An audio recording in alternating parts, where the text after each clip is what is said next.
Hey, what's up guys and welcome back to Anime Symbol, and today I'm going to be giving you part 2 of What If Naruto Was the Last Descendant of Kaguya's third son. Remember to get this one too. 100 like as usual. Share this to all of your friends on your social media platform.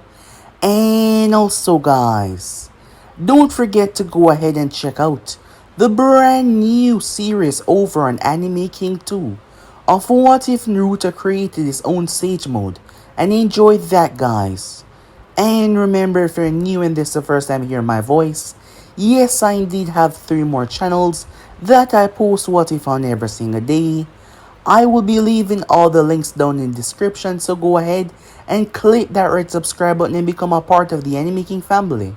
And thank you for all of your help and your support. So without further ado or wasting any more time, how about we jump right into this? Let's begin now guys.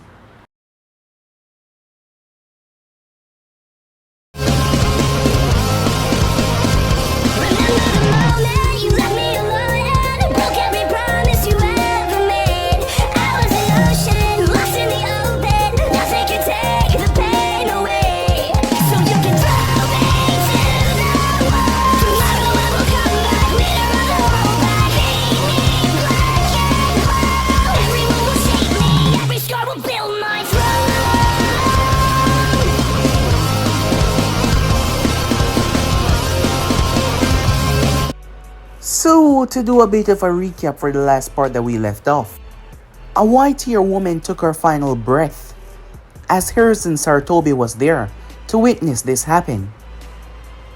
The nurse returned back to the room, holding on to a young baby boy with white hair as well and pupilless silver eyes.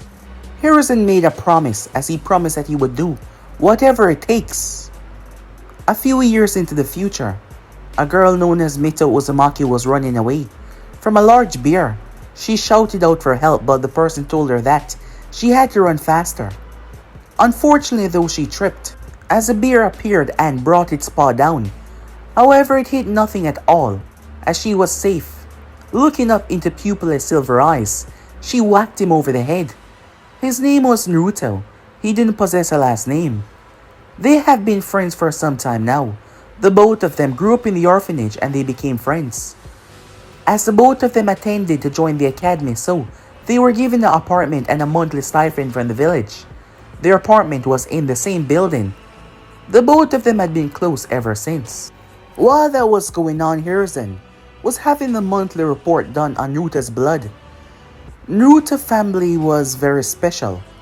He was the last of his kind, but he belonged to a very important, powerful family. And Harrison just wanted to make sure that he kept his promise to the woman that he saw right before Naruto was brought in the room when he was a baby, as he made her a promise that he did not intend to forget anytime soon. From what they found in his blood samples, his body was growing at an extraordinary rate, but neither of them were surprised as the doctor also knew about the family that Naruto was a part of. Well, he was the last member, so the family wasn't anymore. As for the kids, they attended the academy for the first time. As they met the students, Kiba was one of them. He was the top dog, well he said that, as he was already making that well known. However, Mito did not accept anything that he had to say, as she made sure to tell him, which pissed him off. However, today was a special day. They will be fighting, as it would be their first test since joining the academy, just to see how much your skills are going to grow in the next coming years. As Mito went up there and dominated her opponent, to show that despite she wasn't that good as Naruto, she was still better than most. Kiba dominated his opponent as well. He had ninja training, as Naruto was called to face off against Sasuke. The attack was quick, as Sasuke came in. Unfortunately though, Naruto was special. It was like he was seen with his body. He was able to predict and lean to Sasuke's moves. Furthermore, Sasuke wasn't able to touch him as he was just too slow, as Naruto disarmed him and dropped him on his back and aimed to punch him, but he stopped right there. When Iruka called the match, Iruka had high hopes for Naruto. He seemed to be something special. At the end of the academy, A few bullies decided to show the lower classmen who was in charge, but that was their mistake because Naruto really hated bullies, as he dominated each and every one of them in a matter of seconds, despite them being a year older. When the time came again for him to do his blood tests, he went to the Hokage's tower. Hiruzen already knew about all of that. He knew that Naruto actively sabotaged himself. It was the same within the orphanage. There were parents that wanted to adopt him, but he made sure that wasn't possible by doing things that would make them not like him at all. It's because he wanted to stay by Mito's side. Hiruzen figured that, despite the both of them not knowing they possess a connection that was deeply rooted in their bond. Yes, they were closer than they thought. Years passed by, as both of them were on their way to graduating when something happened. Someone had been watching them and reporting back because they were being paid a lot. Neither of them were aware of this, as Naruto and Mito were training. He was helping her with her chakra control because she just had too much chakra. Too much chakra. However, as they were heading back, a man came out of nowhere. He was hired to kill Mito and not to harm Naruto. As Naruto told her to run, he started to engage the man, but he was just too much for him as he knocked Naruto back. He went after Mito. Unfortunately though, Naruto jumped in the way of the strike. The man started to curse his luck. He was given specific orders not to harm the boy. But it was too late now. Mito got angry as she released chains out of her body. Yes, but the assassin was much faster in taking them down. Before he could strike Mito down though, Naruto woke up. And he was different. His whole body was surrounded by a strange blue aura. His hair was floating upward and his eyes were what were truly special. His pupil was now black, with 3 circles inside of it, taking the shape of a triangle. All of them were connected by a black line. Each of the circles also possessed an unusual mark inside of them, a representation of something that Naruto did not know as of yet. The first one had a dot with a curve on the bottom that shaped like a comma, and the second one had a strange ring pattern in the center. The third one was blank and silver. The power that spiraled from Naruto's core affected the entire village as it washed over the hidden leaf. This was a very unusual power that only a few people in the world has ever awakened. A group of very dangerous individuals, ruthless individuals. The assassin saw Naruto's eyes. He saw the aura as he started to panic. He called him a Oda. He started to run for his life. However, Naruto was so angry that he caught up with the man in seconds, shocked by his own speed as he grabbed the man and hit him into a tree. Naruto then ran towards him and grabbed his head before forcefully pushing him back. He did not see the branch sticking out as it burst through the man's back and through his chest because of the force that Naruto was using. It was then that Hiruzen arrived on the scene as Mito came running up to Naruto. The wound on his chest was completely healed and he was fine. Hiruzen saw the eyes that he had not seen in a very long time. The Omnigun. As Naruto passed out, he woke up in the hospital with Mito right there, as he was fine. Hiruzen called the both of them to speak to them. Yes, he had something very important to discuss with the both of them. While that was going on, a man, white hair that was similar to Naruto, was seated. Someone had been there when Naruto killed the assassin. This person was hired specifically. Someone in the village was paid by the outside forces to gather information on Naruto, as someone was behind this all. However, the man's eyes were not visible, covered by a strange cloth that had strange markings on it. However, he called Naruto original Oda, calling himself a knockoff. He said in a way that it seems that people had said that to him before, and he was very angry about that. However, he had plans for Naruto. Whoever he wasn't a good person at all. Not at all. As Naruto and Mito finally arrived, Hiruzen did not want to speak to them in the office. He wanted somewhere more private. Now that Naruto has awoken those eyes, he felt it best to tell them everything, including Mito. So yeah guys, basically that's where we left off. You guys can switch across the playset of yourself so to begin this new episode. We begin this episode at an unknown time. A very powerful woman, known as a goddess to the human race, but her true name was Kaguya Osusuke, gazed down towards her sleeping children. She had 3 boys, 3 energetic, wonderful boys: Hagoromo, Hamura, and Hajime. However, the one that she focused on was Hajime, the name meaning beginning. She could see with her eyes that Hajime was not a normal child. The other 2 possessed great power because of her, but Hajime, he was special, maybe even greater than her. As the time passed by, Kaguya watched them grow, and Hajime seemed to be growing at an extraordinary rate. What made him so special, she wasn't quite aware. Over time though, Kaguya started a lust after all the chakra that they possess. Something unusual happened one day though. There was no problems. There was no emotional rage or anything. His eyes simply awakened, like the beginning to no end.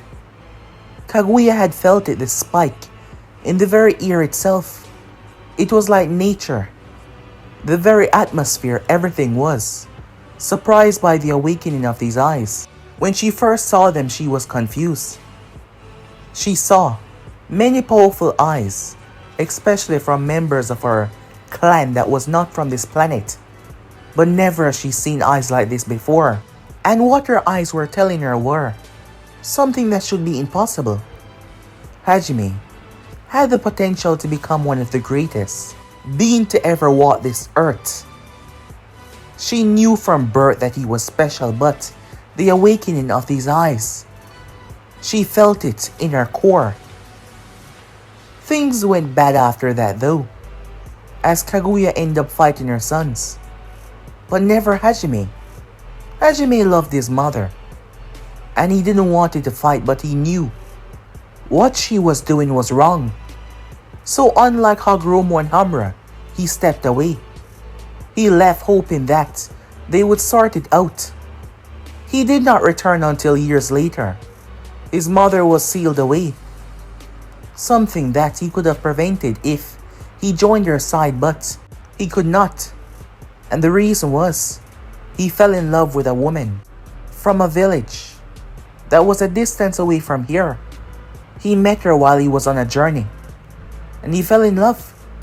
And he couldn't afford for his mother to continue the ritual and lead to that village, because if she did, she would take the life of the one that he loved.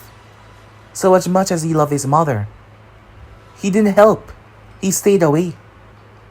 Hagoromo was understanding of his feelings and glad that he did not intervene. As powerful as Hagoromo was, now known as the Sage of Six Paths, Hajime was a different being entirely, born with a unique talent that none other possessed. It wasn't just his eyes, but his physique, his internal power that what was truly shocking. But as powerful as he was not a fighter. He did not like to take life. All those that know him, they know him as the healer man, because he healed the wounded. And his healing ability seemed to have no limits, going from someone who has lost their sight. People call him a god. They call him a divine being, because only a deity could possess miracles like that. But Hajime was just always there to help. He married the young lady that he fell in love with, and he took her last name and became Hajime Oda, and he then had a son. And thus, the Oda bloodline passed down through history. It is not known what happened to Hajime. One day he just ceased to exist after a certain amount of time. It seems even gods could perish after all. Skipping to the original time. The man, stood out in the open. He was on a rather large cliff. His long white hair was blowing in the wind. His eyes were not visible to the world. The strange cloth that he had wrapped around his head had strange markings. It was Fuinjutsu. Fuinjutsu on this level was lost to most people, as it was a powerful set that kept his features around his eyes guarded. But despite his eyes being cloaked, he did not seem to be visually impaired. He walked with purpose, walking like he knew where he was going. He came to a stop as he knelt to one knee. In front of him was a tombstone, carved into it. This wasn't any new stone that was specially crafted or anything like that. It seemed to be something that had withstood the ages of time, but you could see that it had been through it, and the carvings were not fresh, used by something that was old in the past. However, it was a name that was resting there. This was the resting spot of Hajime. The white-haired man rested a hand on the stone. I will do what you were unable to do. And finally, after all these years, I have found the perfect one. They call him Naruto. He seemed to be unaware that he's even an Oda. I knew of his mother. She passed some time ago. He's made friends with a very special girl. However, they do not know of their shared relationship or how they are connected yet. But the moment he awakened the Omnigun, I could feel it in my bones. I can feel it here as well, as he tapped the blindfold that was surrounding his face. He's the one, and this time, there will be no one around to stop me from getting what I want. The clan is gone. All the others are gone. It's just me and him. And, not knowing anything of his own people, he will trust me. I will make him trust me. And then I shall finally achieve what I want. He said with a smile on his face. Something was there behind him as he turned, looking over his shoulder. It was a white masked individual. He picked himself up as he patted the tombstone. It's time to go. Yes, sir. The voice was feminine as they moved off, making their way. This guy had a lot of plans, and they were all for Naruto. Meanwhile, Naruto was shocked. Greatly so. So was Mito as well. The Hokage just told him and Mito that there was a clan known as the Odas. Immediately Naruto remembered what the guy had called him. The Odas were known by all and feared by all. Comparing the Odas to any other clan would just be a waste of time. Even clans like the Hyugas and the Uchihas. The Odas would be too much for any clan to face even together. The Odas were a special breed of people, and there was many mystery that lie with them. So many mystery. The Odas range back to a very long time ago, even during the clan war period. The Odas secure themselves as they stay away from any conflicts. In the past, before many knew of their great strength, they tried. The Uchiha clan tried. However, in the past, a battle raged that wiped out 50% of the Uchiha clan. They had to struggle over the time to regrow their population because they tried to face up against the Odas. The Senju had went and made peace with them to stop any future conflict, as they didn't want to be bothered. The Odas had their own people that rely on them, people that paid them. However, there were some other clans that did not like this because they wanted to be the one to do the missions, and they tried. In those times, the Odas were responsible for annihilating entire clans, removing clans from history, There were some powerful clans back then, but their entire lineage was wiped out by the Odas. An unstoppable, unbeatable force. Each of them possessed unusual strength and power. Their bodies were bred for war, having the superiority advantage of stamina, reflex, power. Everything about them was just different from any other clan. But their most dangerous attribute was the Omnigun. A powerful set of eyes. Eyes that put all other dojutsu to shame. There are some rumors about it that it contained all other dojutsu. Hiruzen knew that for a fact. It possessed the Sharingan. That comma in Naruto eye was a totem. And the clear white eye was the Byakugan. The strange circle.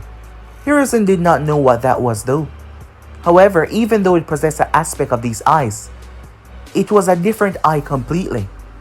Powers that Hiruzen himself had no idea about or what they could even do. There were certain things that to this day many people did not know how the Odas performed them. But the name Oda was a very legendary and powerful one. Those members, you had members that could face off against both Hoshirama Senju and Madara Uchiha at the same time. That is how great their strength and their force is. But they had a code though. They never get involved. No world war. No other village conflicts. They did not start any chaos that would lead to a world war. They simply got their missions and did their missions. The Oda's numbers weren't exactly overwhelming. They were just a small clan and yet they were feared by all. They once resided close to the border of the land of snow. However, something happened. A strange virus started to wipe them out. Hiruzen only knew of this because he knew someone a part of the clan, and that was Naruto's mother. Hiruzen was actually saved by her father in the past. During one of the world wars, yes, he was cornered. He was a teenager. Yes, a young teenager. He was just delivering something, information. However, the enemy, they took the wrong turn. Well, wrong for him but right for them, and they found him. He was about to be slaughtered. However, the Oda that was passing through took pity on him and saved his life. He did not kill any of the enemies. He simply knocked them out. Despite the things that he heard about them, how ruthless they were, they really did not want to get involved in any world war. Reasons unknown to Hiruzen. Hiruzen had been wounded, so he brought him back. That is where he met her, the daughter of the man that saved his life. She was just a baby at the time.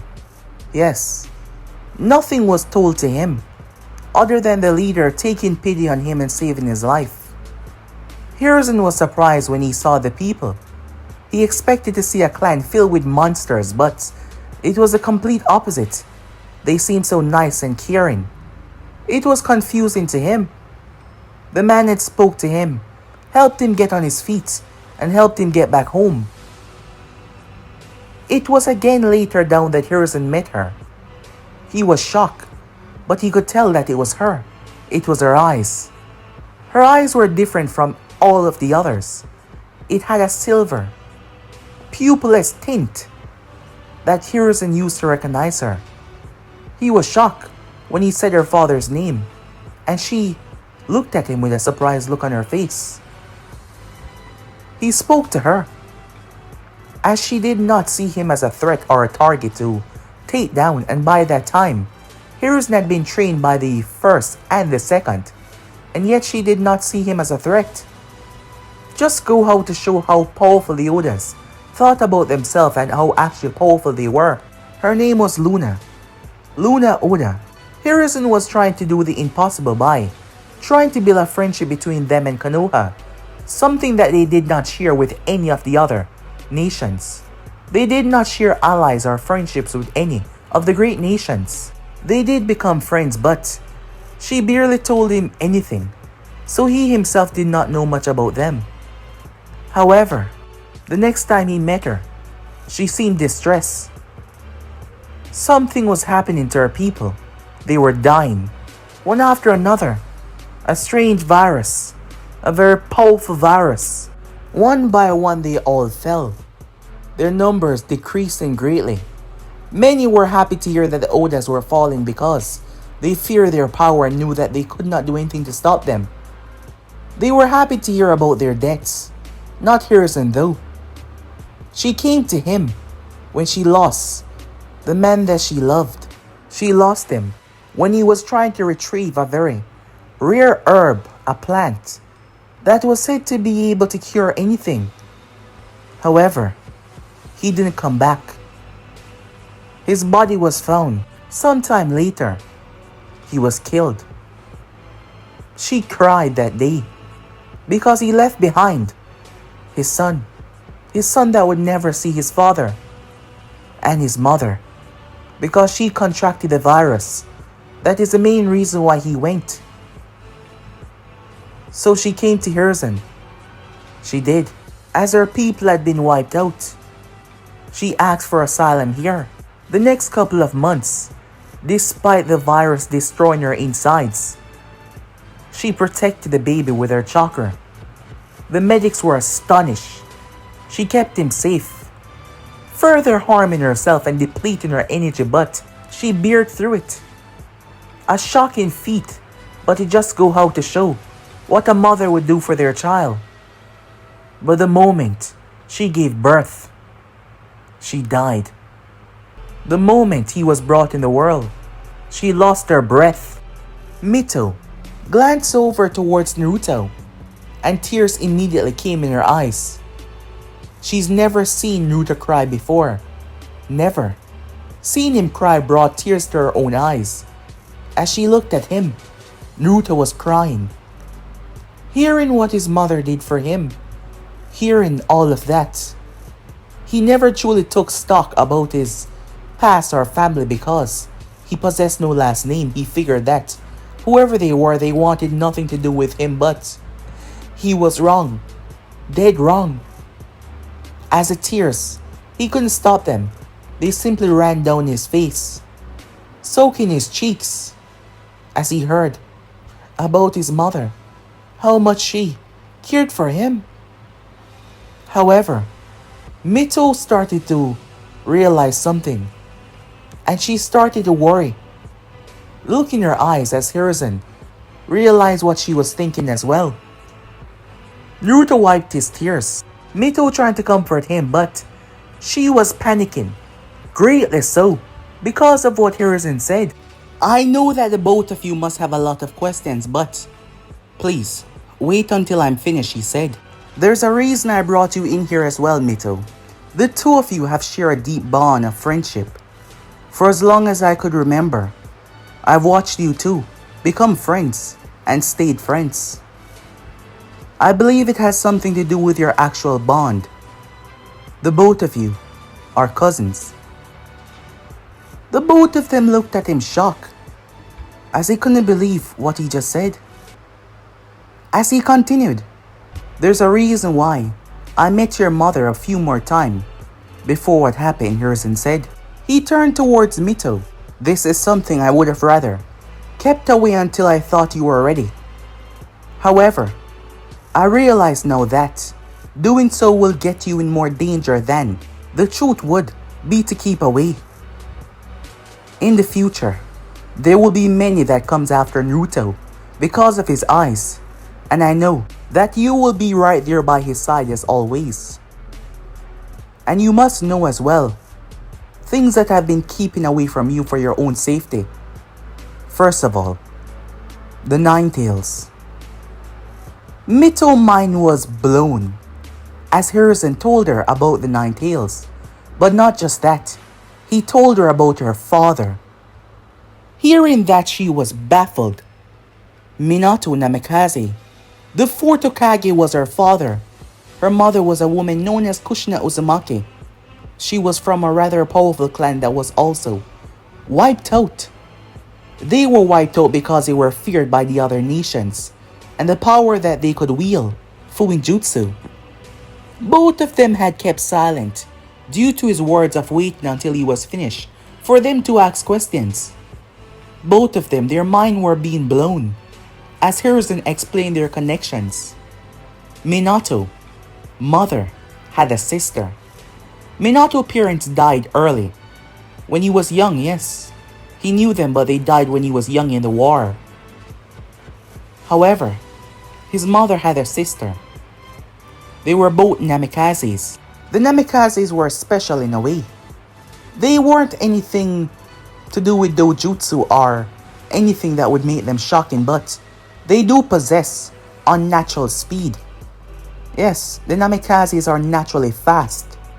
Their movement, their motions, their way of perceiving the world, they do it in a fast way.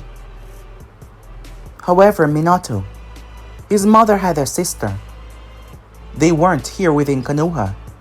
The Namikaze family, a group of them, originated from the mountains where Kumo was originated from a long time ago. And they divided a long time ago. His mother divided from her sister. And Mito, grandmother, came to Konoha, while her sister went somewhere else. It was later in life that they found out about him. He had grown into a splendid young man, away from the limelight, away from the populace. No one knew that Minato had relatives. Well, if they did, they would try to take him down as well, or use him against Minato. But that was a problem. He was aligned with the strongest clan within the entire elemental nation, the Oda clan. His mother had died due to some conflict when he was younger, and he was left on his own in the outside world. During his travels, he met Luna, and the both of them became close, and he was accepted in the clan. How so, Hiruzen did not know, but they saw him as one of them. And Naruto. Naruto was his son. That is why him and Mito are cousins. He was actually the one begging for help because all of their medics failed and the clan members were dying out. And Luna was pregnant with his child. Minato, when he met him, the both of them struck up a conversation. His last name was also Namikaze, but he never thought there was any relationship, and their blood was tested. They found out they were brothers, as the both of them told each other their background, as they realized they linked up. However, he left to go and find this special herb. At the time, Konoha was just coming down back to normal, and things were still a bit feisty out there. His body was found by Minato dispatching Konoha ninjas, and he was dead. Minato had tried his best to be here for Luna as well, as she was kept in the village. It was a secret. It didn't matter what they tried. Even Tsunade had been called back to the village to help. However, not even her could fight this virus. The greatest medical ninja. Luna knew that there was nothing that could stop her death, but she just prayed to the heavens that her son did not contract this virus as well. They have gathered notes upon notes, every single member, every signs, every things that they gather. That black book that Hiruzen had, all of the information reside inside of it. Unfortunately though, Kushina gave birth before Luna. Yes, she gave birth before Luna, and on that night, tragedy struck. It was just a couple weeks later that Luna gave birth.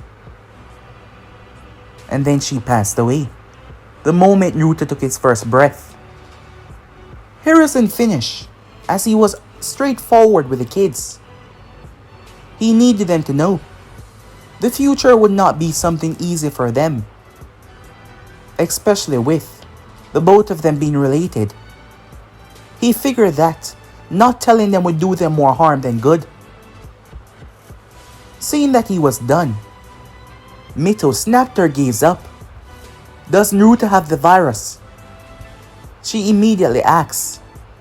Despite hearing everything, despite knowing about the Nine Tails, despite knowing who her father and mother was, her first thing to ask was about Naruto. as his gaze also looked towards Hiruzen, and he realized something. The blood test. Now it all made sense. Hiruzen took a deep breath as he looked at Naruto. We don't know. As Naruto remained quiet. What do you mean you don't know? Mito said. Over the past years, we've been conducting tests on Naruto blood to find out if he's going to contract the virus. Sometimes it can lie dormant. Any virus can lie dormant in one before awakening or showing itself. There are some oddities in his blood that are not in any others. Your mother blood was tested. She also possessed these same oddities. However, we don't know if this is the transmission of the virus or it is because of your connection to being an Oda. The Oda bodies are rather different than how most shinobi bodies are set, including their blood. We've tried to find and try to test if this is anything related to the virus or just because you're Oda, but all of the tests have proven to be a failure in that part. The virus is something that no medical shinobi, even one of the greatest, has ever been able to overcome. So we can't tell you if this is a virus or if it's because you're Oda. However, there are signs. Fainting spells, your nose randomly bleeding, painful headaches that you just can't seem to overcome, blurry vision, and tiredness as well. He looked towards Naruto as Mito looked towards him. I've not been suffering from those, said Naruto. Then that's good. There is a chance that this can simply pass over and you won't be infected, Hiruzen said. As the room was dead quiet after that, Mito was just looking at Naruto worried and Naruto was quiet, his mind completely preoccupied and filled at the moment. Time skip. As the bombshell was dropped on the both of them, it took them some time to adjust. Yes, it took them a lot of time to adjust. Days turn into weeks, and weeks turn into months, and months turn into years. The time fly by so quickly. As they became 13 years old, they were about to graduate the academy. After all this time, they learned a lot about themselves, the both of them. But more than that, a lot has happened over the past couple of years. Mito was worried sick about Naruto. However, he made sure that she was not worried anymore, confirming to her that he was just fine, showing her that over and over again. When a lot of time passed and she ceased to stop being so overprotective and worried, but she still was. Her goal of becoming Hokage was even stronger than before. After Hiruzen told her how much Minato and Kushina were looking forward to having a child, that they were beyond overjoyed, she put it in her mind that the only reason why her father would seal the 9 tails inside of her was because he trusted her to be able to tame this power, to control it, to protect the village. He gave everything that he had to protect the village. Everything, even his life. So she was more determined than ever before to become the Hokage and carry on his legacy and create her own as well. But it wasn't only that. Her change was a representation of her mother, something that she's been working on greatly in the past couple of years. As for Naruto, he was able to find out a lot about himself. That little black book that Hiruzen had. Looking at it with your average eyes, even looking at it with the Sharingan or the Byakugan, you would see nothing but the moment Naruto activated his Omnigun. He could see words. Words that were intertwined with the normal words that form complete sentences. It was a last note from his mother at the final page. Her words were heartfelt. To know that he was reading this, that meant that he was okay. That he awakened the eyes and he was able to read this. She told him how much she loved him and wished she could have watched him grow up. But she will always be there, in spirit and in his heart. Her love will never truly disappear. It brought tears to his eyes once again. But not just that. She told him to read the book from the back to the front. His eyes would do the rest. And Naruto was able to see the history of their clan, something that he only told Mito about. He didn't know why he did not tell the old man. He was not sure, but the history about his clan, about a man known as Hajime. It had been passed down through legends of legends, going down and down and down through their clan. Hajime having 2 kids. And the legends of the Oda was spread through. Naruto told Hiruzen the basic, but he didn't tell him the more intensive facts. How they say that Hajime was some kind of deity, a god. And not to mention, they say, one of his children, the firstborn, went bad. There wasn't much detail on that, as they focus on the positive, but they also focus on some of the dark history of the Odas, as he was told to control the darkness that resided through him, that all Odas possess. It was a blessing and also a curse as well. So here he was, looking down towards Mito, as she was on the ground. She was exhausted. Her hair had grown out, but she had cut it off slightly. Her clothing was different. She was wearing a sleeveless jacket. Underneath, she was wearing a dark red shirt with the sleeves that were extended down towards her wrists. However, they were cut right above her elbow, making the one piece look like a 2-piece. The jacket was short as it stopped right above her stomach. However, the red shirt ran straight down, as she was wearing a black skirt with black shorts underneath and sandals on her feet. She was exhausted and dirty on the ground. They just graduated. Neither of them had much people to celebrate with, but they had each other though. They just graduated from the academy. Knowing about the nine-tailed fox made things a lot easier for Mito.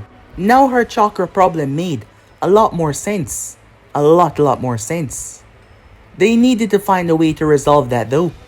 So, Naruto was the one that snuck into the library, trying to find something more powerful than the standard clone jutsu. It wasn't hard to trick Iruka into finding out that there was something more powerful than the standard clone jutsu. The man thought that he was just giving them a lecture, but in the contrary, he was actually giving them what they needed. It was known as the Shadow Clone Jutsu, a very powerful one, because it split the user chakra in half.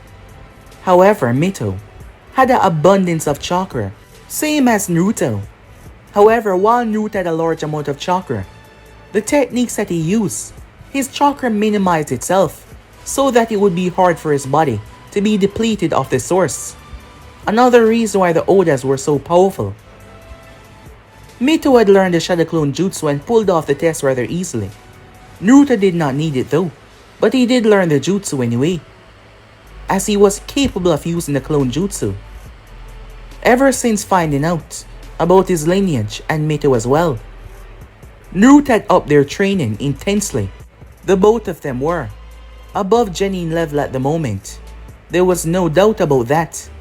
And this is just because of the both of them training together. Imagine what they could do with an active teacher, showing them more that they could get their hands on. Naruto sat down beside her, making her rest up. As the both of them talk, she was ecstatic on going out and being a ninja, as she couldn't wait.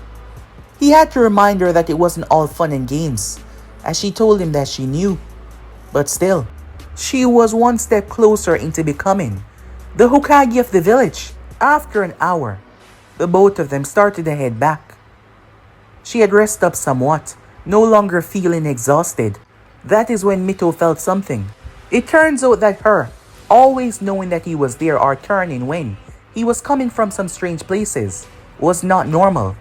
Mito was a sensory ninja, and they had worked on that over the past 2 years. Some of this Hiruzen did not know about. He knew that they were training, but not to this degree, believing that their sensei would be there to guide the both of them properly, as everything was already sorted out, knowing that Naruto would need the expert of a dojutsu user. The closest thing that they had to his eyes was the Sharingan, and there was only one Sharingan user left in the village. As Mito stopped Naruto and pointed up ahead, Naruto's eyes fluttered to life. Using the range, Naruto saw two people, as he quickly identified one of them as Mizuki-sensei, and another one. He saw this guy before. What was his name again? Oh yeah, Toji. He couldn't remember his last name. What's going on, said Mito, unable to see. Mizuki-sensei is with another Chunin known as Toji. Naruto gazed and narrowed. Mito, yeah?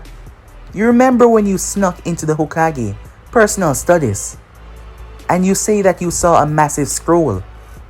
What seemed to be a scroll filled with a lot of secrets, and he told you not to touch it. Yeah, what about it? Describe it for me, said Naruto. Mito did so, as she saw the look in Naruto's eyes. What's wrong? I think our sensei might be a traitor, said Naruto. What? Moments later, Mizuki was leaving the village along with Toji. Mizuki needed help to do what he was going to do.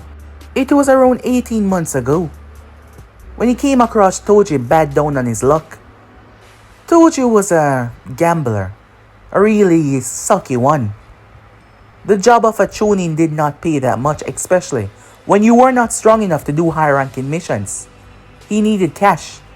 So Mizuki bailed him out, and he kept on bailing him out, until one day he offered him riches beyond his wildest imagination. The only thing that he had to do was to betray his own village and side with him. Toji did not take too long to join Mizuki, as he was dead set on getting what Mizuki had promised him. And now, after working at the Hokage's tower, he was able to time it perfectly. They were able to kill the other guard that was there and steal the scroll, and now they were running away. Konoha had become lax with his security, leaving only two guards at the post, two Chunins. The other two, if someone was to know the cycle, they could clean out the vault without a single person knowing what was going on, and Toji knew the cycle. But the only thing that he was there for was the scroll of sealing, nothing more, nothing else. So with that, they were fleeing the village, quickly too, to make sure that they weren't caught by the Anvus or the other ninjas. They would have to lay low the moment they broke into the land of fire, because the Anvus were much faster than them. But they already have a spot which they were going to lay low until they could get away. That is when two things landed in front of the both of them, white and red. The both of them came to a stop. Toji looked forward as he was surprised. What the hell are these kids doing here? Mizuki-sensei, Mito said. Ah, Mito, Naruto, what are you two doing out here? Cut the crap, said Naruto. You shouldn't have that. What are you talking about? That scroll on your back. It's the forbidden scroll. You stole it. I'm afraid you're misunderstanding, Naruto. This isn't what you... Mizuki did not hesitate as he launched a Fuma shuriken towards Naruto. Toji was surprised. Given Toji was betraying the village and all, these were just kids. One of them were a very, well, tainted kid, but still. The boy, he did not deserve that. Unfortunately though, Mizuki's efforts were useless. Well, unfortunate for him, as chains appeared out of nowhere and knocked the Fuma shuriken away. Both men were surprised. Mito never utilized the chains in the academy before. There was only two other persons than herself that knew that she possessed them, and that was Hiruzen and Naruto. No one else. They looked surprised. What are we doing here? Toji said. We can't allow them to spill the secret. He looked towards Mito. I never expected to see either of you. An idea popped into his mind. Hey, you want me to tell you why the people treat you so badly? Why they look at you with hate? You want to know? he said with a smirk, knowing that this will buy them the time that they need and Naruto would go and comfort her. He knew of the closeness that they share.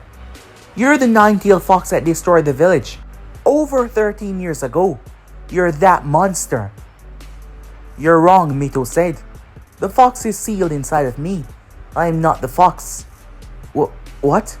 Mizuki said, confused, thinking that would place a lot of stress on her.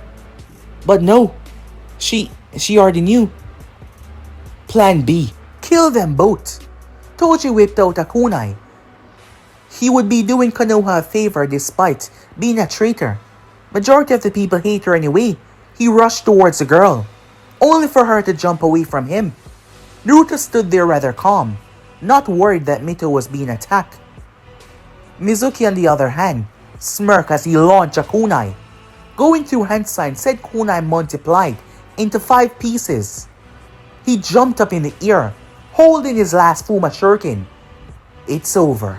He launched it right in the direction that he believed that Naruto would move towards, expecting the kid to be struck down. However, Naruto did not move. How stupid was he, Mizuki thought. He was going to... Mizuki was cut off as all the weapons were blown away by a burst of chakra. Chakra pulse, that is what Naruto called it. He was able to physically push his chakra out, just for a short burst, a pulse if you might say, knocking away objects or weapons thrown towards him. He could only maintain it for 3 seconds, given the fact that he could only do it for half a second a couple months ago. The strength of the ability was growing. Mizuki landed with a frown. Fine then, I'll simply take you head on. He rushed forward as he started to swipe at Naruto with his kunai. However, the kid was dodging him. Deciding to pull a distraction, he threw the scroll into the air, hoping that the kid would glance up as Mizuki looked right at Naruto's eyes. Naruto looked up. Fool. Mizuki slashed him across the chest. He watched as blood spray from the young boy's body as he collapsed. Naruto on the ground gasping for breath when Toji came back as he dropped the dead girl on the ground. Let's go, he said, catching the scroll. The both of them ran away, leaving the kids. They hunkered down in their hiding spot for a couple of hours. Once they were secure, they took the back roads as they headed through the terrain and underground. Finally breaking through the land of fire, they headed towards the land of rice field. What now? Toji asks. I'm not sure the exact location.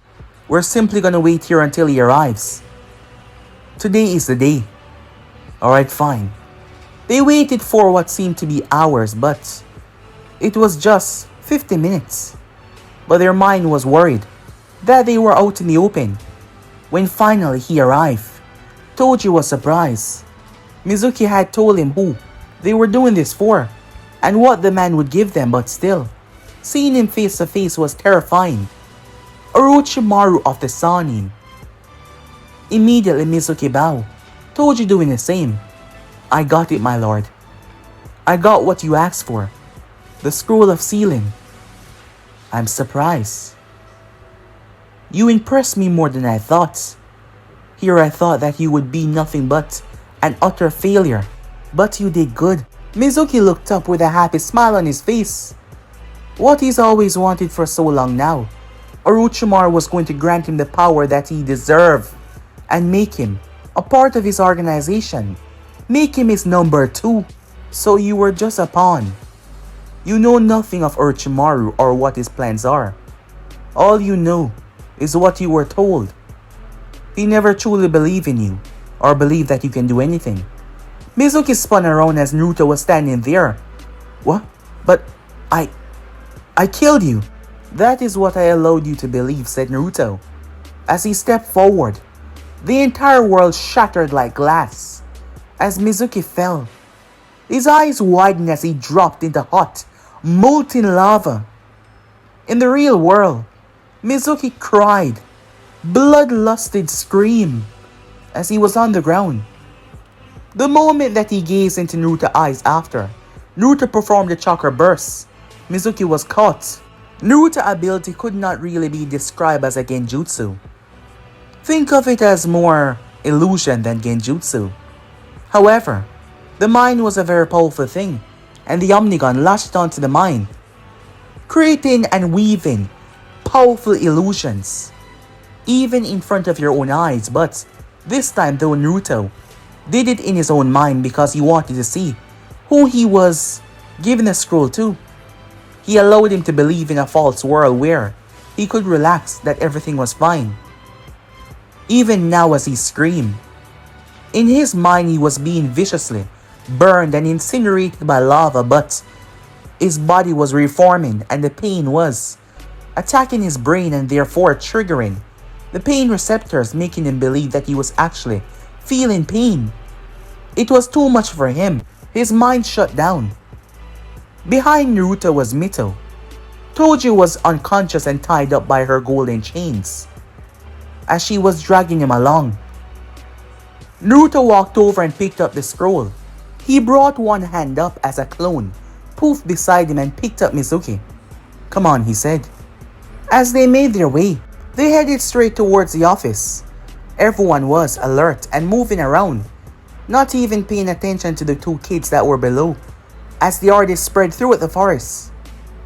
Both Naruto and Mito made their way, as they simply entered the office, because the door was already open. Hiruzen turned towards the both of them, as Naruto dropped the scroll and Mizuki on the ground. "I think these belong to you." "And this as well," Mito said, dropping Toji on top of Mizuki, as Hiruzen blinked.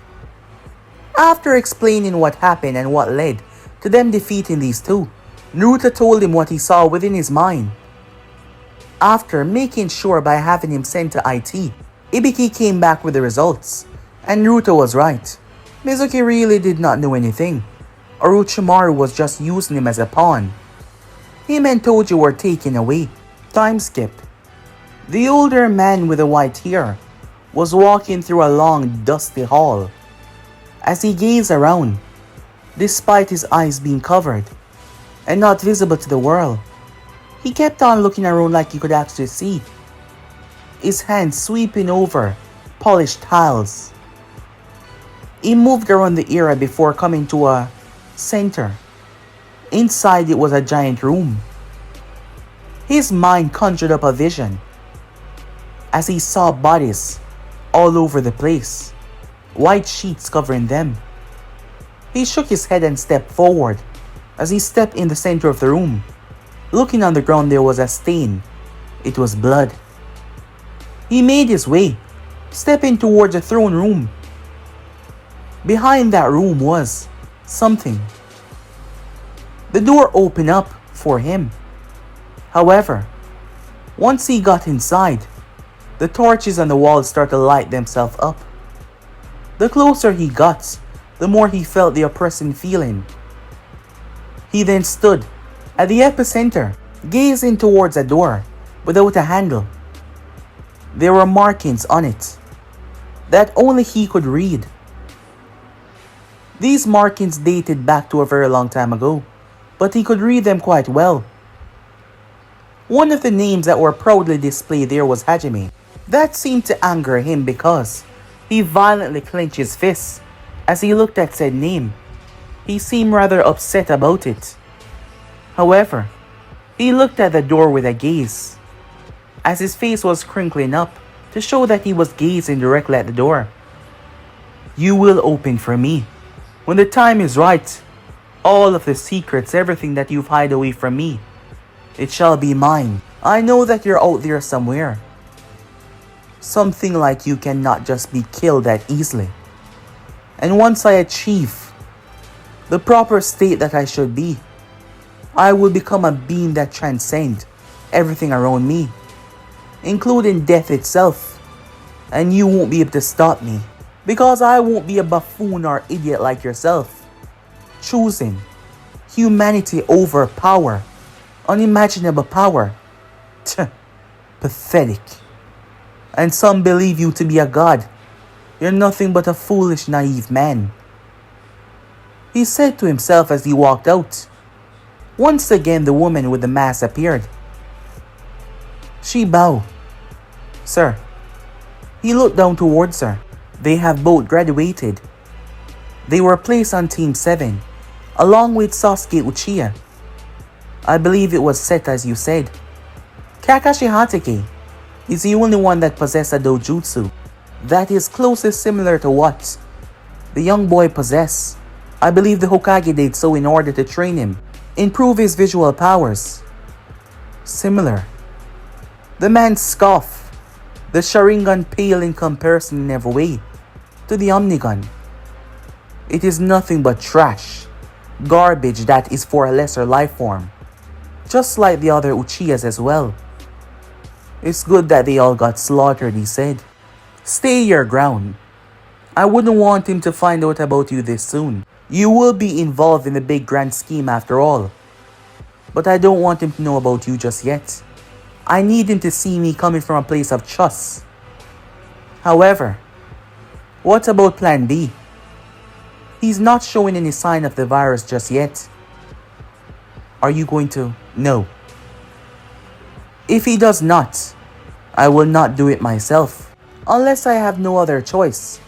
Only then will I infect him with the virus. Now let's go, he said, making his way, as both him and her made their way off. Back at the village, both Naruto and Mito were placed on Team 7, with Kakashi Hatake as their sensei and their next teammate being Sasuke Uchiha. They didn't have a problem with Sasuke. He was a bit arrogant than most, but given what he had been through, they kind of actually feel it for him. They also lost, well, their family. He lost everything to his own brother. That must be truly painful.